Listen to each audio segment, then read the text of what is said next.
Academy नई किरण नया सवेरा में आप सभी लोगों का हार्दिक स्वागत एवं अभिनंदन है। जिंदगी की जंग का विमर्श होना चाहिए और हार हो या जीत हो संघर्ष होना चाहिए। जिंदगी की जंग का विमर्श होना चाहिए और हार हो या जीत हो संघर्ष होना चाहिए। हो अंधेरा सूरज अगर ना साथ दे, हो अंधेरा सूरज अगर ना साथ दे, जिंदगी की जंग में दीपक का होना चाहिए। जिंदगी की जंग में दीपक का होना चाहिए। क्या आपने टीजीटी हिंदी का फॉर्म DSSB में आपने भरा है? क्या आपने DSSB के टीजीटी हिंदी का फॉर्म भरा है? यदि भरा है तो जान लीजिएगा अगस्त में उसकी परीक्षाएं होने वाली है। और क्या आप जानते हैं कि प्रीवियस ईयर इसके क्या कट ऑफ थी? क्या आप जानते हैं कि इसका सेफ स्कोर क्या हो सकता है? क्या आप जानते हैं कि इस सेफ स्कोर को प्राप्त करने के लिए कौन से तरीके हैं जिसके द्वारा हम सेफ स्कोर को प्राप्त कर सके? दोस्तों, मैं 15 साल से टीजीटी हिंदी में DSSB में सिलेक्ट होकर के कार्यरत हूं, इसलिए एक संक्षिप्त आपका ज्यादा समय ना लेकर के कुछ ही समय में आपको जो जरूरी आवश्यक बातें हैं जो आपको सिलेक्शन में सहयोग प्रदान कर सकती हैं, उनकी मैं जानकारी आपके लिए प्रस्तुत कर रहा हूं। दोस्तों, आज की वीडियो में हम चर्चा करेंगे प्रीवियस ईयर कट ऑफ क्या होगी, सेफ सुरक्षित स्कोर क्या होगा, और सबसे महत्वपूर्ण बात जिस पे चर्चा होगी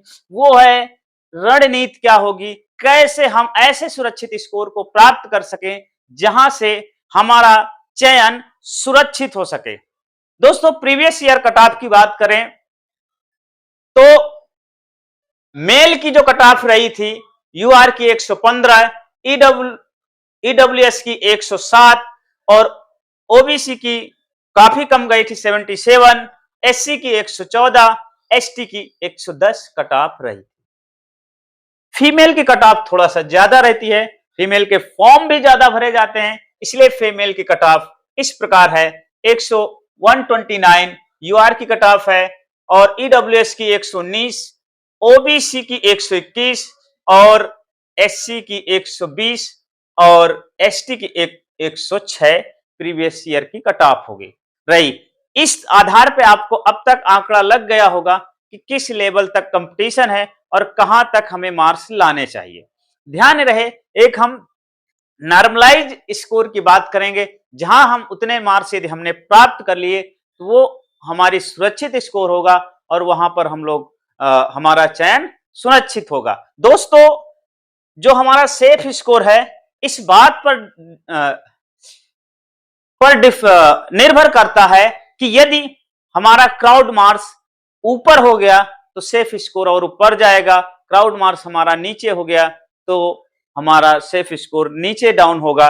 लेकिन हम देखते हैं कि ये अगस्त में जो परीक्षाएं होने वाली हैं इनमें कुल मेल के लिए 413 पद थे और फीमेल के लिए 346 पद हैं।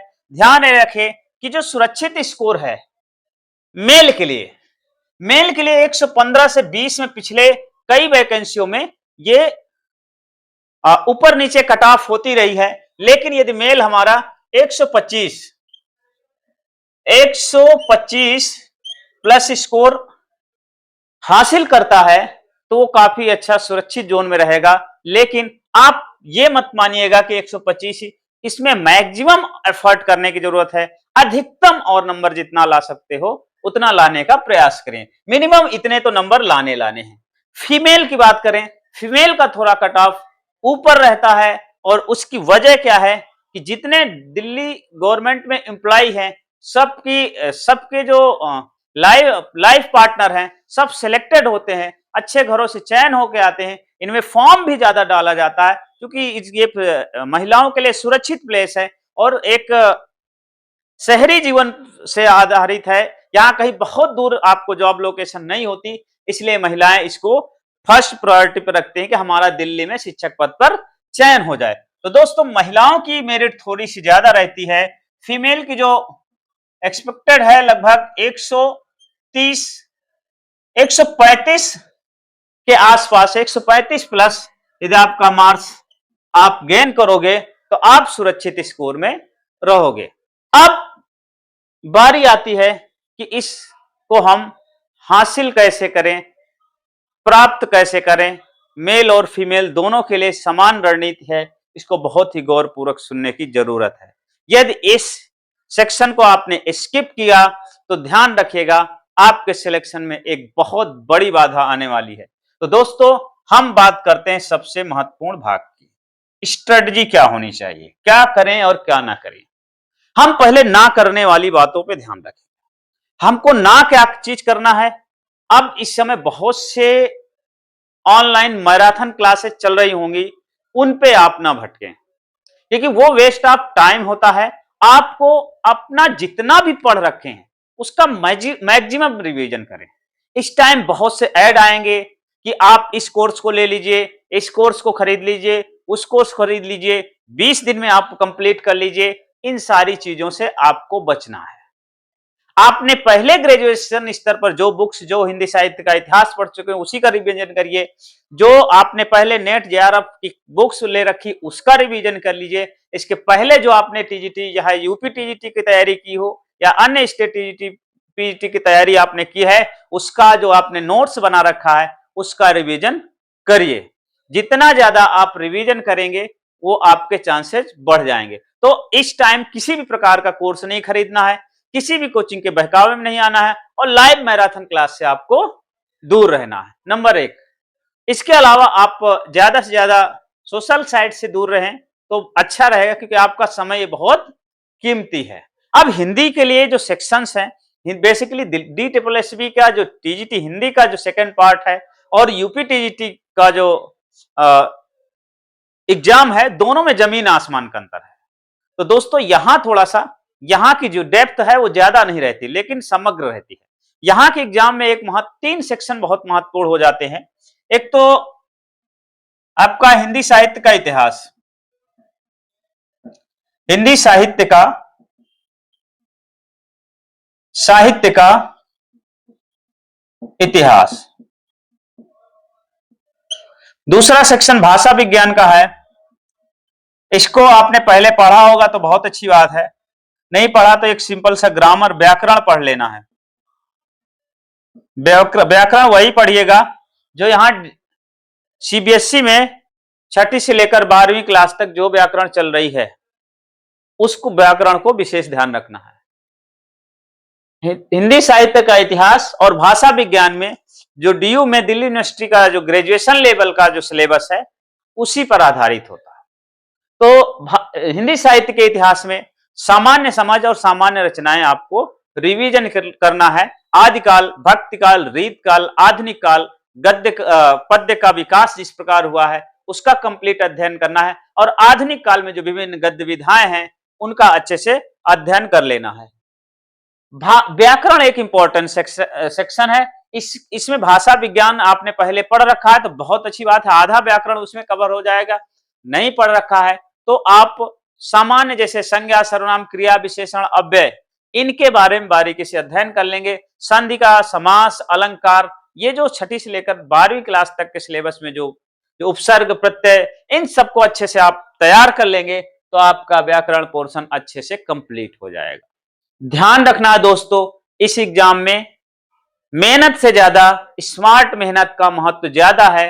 अपने आप को ज्यादा रिवाइज करिए, ज्यादा से ज्यादा मॉक टेस्ट लगाइए। मॉक टेस्ट लगाने के लिए कोई भी मार्केट से बुक ले आइए।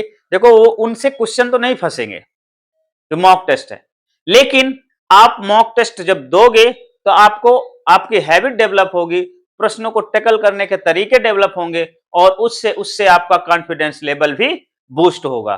तो दोस्तों इस रणनीति को आप फॉलो करेंगे तो आपका सिलेक्शन, आपका चयन जरूर होगा और एक न एक दिन आप DSSB में सिलेक्ट होकर के यहां आएंगे और हम आपका स्वागत करेंगे, आपका अभिनंदन करेंगे। आप यहां सिलेक्ट होकर, चयन होकर आइए और जो भी मेरी मदद हो मैं आपके मदद के लिए सदैव तत्पर रहूंगा, तैयार रहूंगा। तो दोस्तों एक बात ध्यान रख लीजिए, मेहनत का कोई विकल्प नहीं होता। कितनी भी कोचिंग संस्थाएं हैं, कहीं भी पढ़ लीजिए, लेकिन आपको खुद ही मेहनत करना पड़ेगा, आपको चलना पड़ेगा। और जिस दिन आपने चलना सीख लिया, मंजिल खुद ब खुद आपके पास चल के आ जाएगी।